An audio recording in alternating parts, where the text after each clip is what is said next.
मैं रूपाली। आइए नजर डालते हैं आज की कुछ खास खबरों पर। मध्य प्रदेश के पत्रकार ने आईपीएस नागेंद्र सिन्हा के खिलाफ मानहानि का माननीय न्यायालय में ठोका केस। प्रेस कॉन्फ्रेंस में पीड़ित पत्रकार मिलिंद ठाकरे को तथाकथित पत्रकार कहकर अड़ीबाजी करने का लगाया था आरोप। बालाघाट। मध्य प्रदेश के बालाघाट जिले के तत्कालीन पुलिस अधीक्षक नागेंद्र सिंह द्वारा पुलिस कंट्रोल रूम में प्रेसवार्ता लेकर पत्रकार पर हुई जानलेवा चाकूबाजी की घटना का खुलासा करते हुए आरोपियों को श्री और जी से संबोधित तो किया ही, साथ ही पीड़ित पत्रकार मिलिंद ठाकरे को तथाकथित पत्रकार की संज्ञा देकर अपमानित भी किया था। उक्त प्रेसवार्ता के बाद तत्कालीन पुलिस अधीक्षक नागेंद्र सिंह द्वारा दिए गए बयान के आधार पर दैनिक सभी बड़े अखबारों में और न्यूज़ चैनलों में खबरें प्रकाशित हुई थीं, जिससे पीड़ित पत्रकार बहुत आहत हुआ और तत्कालीन पुलिस अधीक्षक को मानहानि का नोटिस भेज दिया था, जिसमें स्पष्ट रूप से यह कहा गया था कि आपके द्वारा जो प्रेसवार्ता में पत्रकार मिलिंद ठाकरे के विरुद्ध छवि खराब करने की मंशा से जो बातें कही गई हैं उन्हें प्रमाणित करें, अन्यथा सार्वजनिक रूप से माफ़ी मांगे, जिसके लिए पत्रकार मिलिंद ठाकरे ने 1 माह का समय भी दिया था।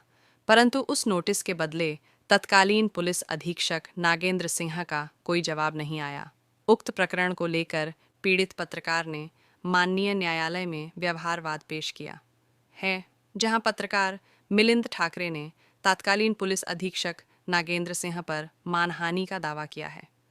दरअसल 7 अप्रैल 2025 को पत्रकार मिलिंद ठाकरे पर चाकूबाजी की घटना हुई थी, जहां उक्त वारदात नकाबपोश हमलावरों के द्वारा सुपारी लेकर अंजाम दिया गया था, जहां राइस मिलर्स विशाल गंगवानी द्वारा षड्यंत्रपूर्वक नकाबपोशों को 30,000 रुपये में पत्रकार मिलिंद ठाकरे पर हमला करने की सुपारी दी गई थी, जिसके तहत बाइक सवार 2 नकाबपोशों ने 7 अप्रैल 2025 को पत्रकार मिलिंद ठाकरे पर गोंदिया रोडा मिड टाउन होटल के पास चाकू से हमला कर उसे घायल कर दिया था, जहां प्रार्थी मिलिंद ठाकरे की रिपोर्ट पर प्राथमिकी दर्ज करते हुए थाना कोतवाली में अपराध क्रमांक 116/25 धारा 351(3), 115(2), 118(1), 296(3)(5) BNS का पंजीबद्ध किया गया था, जिसमें पत्रकार मिलिंद ठाकरे की रैकी करने वाले से लेकर हमला करने वाले को चिन्हित किया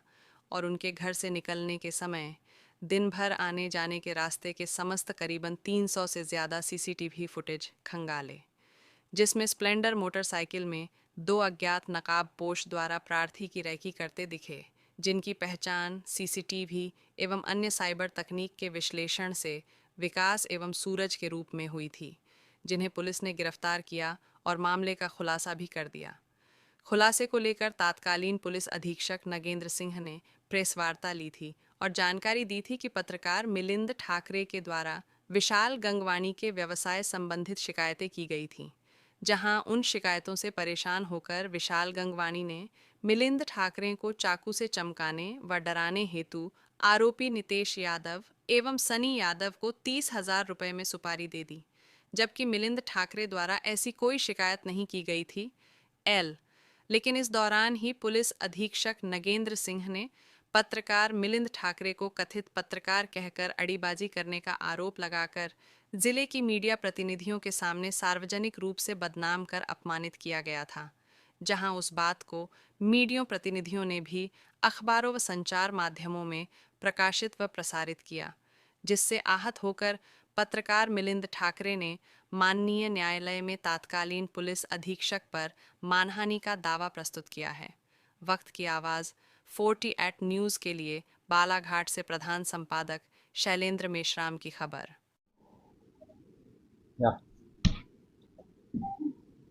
शहर के तथाकथित पत्रकार मिलिंद ठाकरे, मैं इसे तथाकथित पत्रकार ही कहना चाहूँगा क्योंकि जो उनका पूर्व का रिकॉर्ड है, क्योंकि हमने बैकग्राउंड चेक भी कराया था, वो सही में देखा जाए तो पत्रकारों की शैली से थोड़ा हटके है और यहाँ के पत्रकारों के लिए वो ठीक नहीं रहेगा कि मैं उनको उन्हीं की श्रेणी में रखूं। परंतु इनके साथ में एक गंभीर घटना यहाँ हुई थी शहर में। बीचों बीच 2 युवकों ने मोटरसाइकिल पर चाकू से इनके ऊपर हमला किया था। पूरे घटनाक्रम को लेकर काफ़ी संवेदनशीलता शहर में बन गई थी, क्योंकि ऐसी पहली घटना हमने देखी शहर में कि सरेराह किसी को चाकू मारा गया है। हमने आसपास के चारों थानों की टीमों को सक्रिय किया, करीबन 300 से अधिक फुटेजेस को अलग अलग जगह पे देखा, टेक्निकल एनालिसिस किया, बहुत सारे पुराने अपराधियों से पूछताछ करी और करीब 3 से 4 दिन की कड़ी मेहनत के बाद पूरे घटनाक्रम का पर्दाफाश करने में हमारी टीम को सफलता हासिल हुई है। घटनाक्रम इस प्रकार से है कि नितेश यादव पिता सुरेश यादव ये सिंधी मोहल्ले के निवासी हैं। इनका भतीजा है सनी यादव, ये भी 307 में हाल ही में जेल से छूटा है।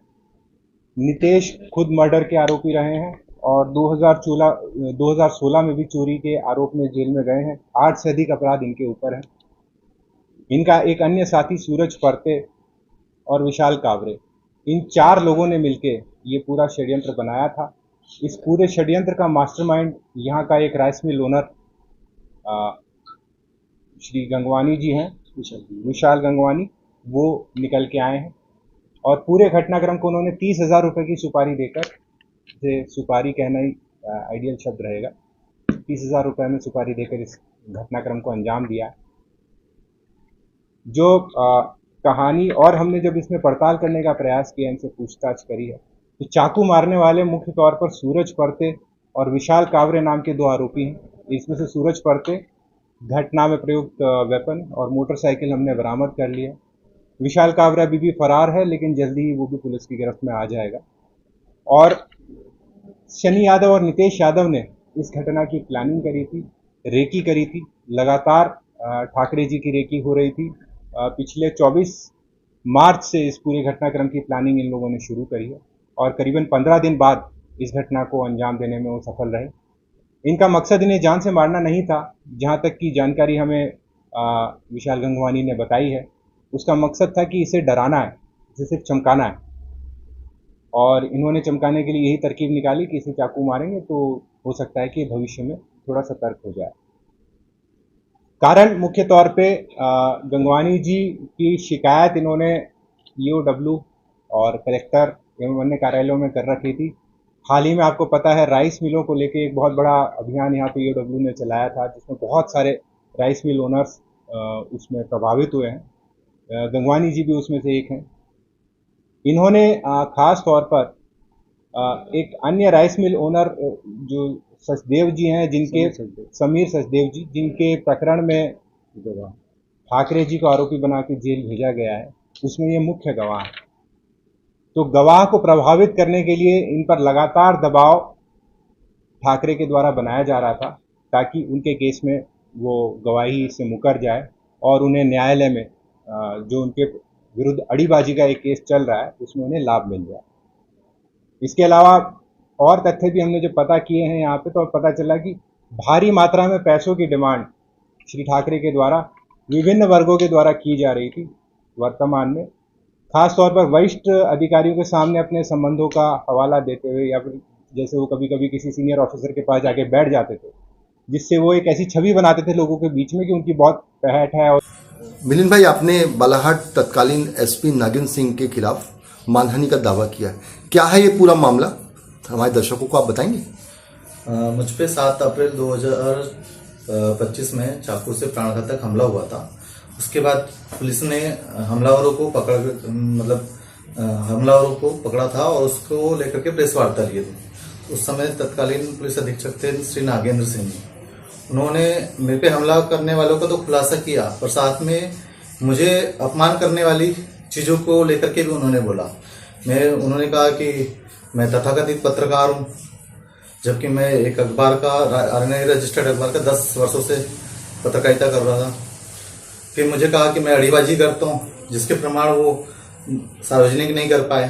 फिर उन्होंने कहा कि मैंने हमला करने वाले के खिलाफ शिकायत की है, तो अगर मैंने किसी कार्यालय में या किसी विभाग को शिकायत की है तो वो शिकायतें क्यों सार्वजनिक नहीं की है?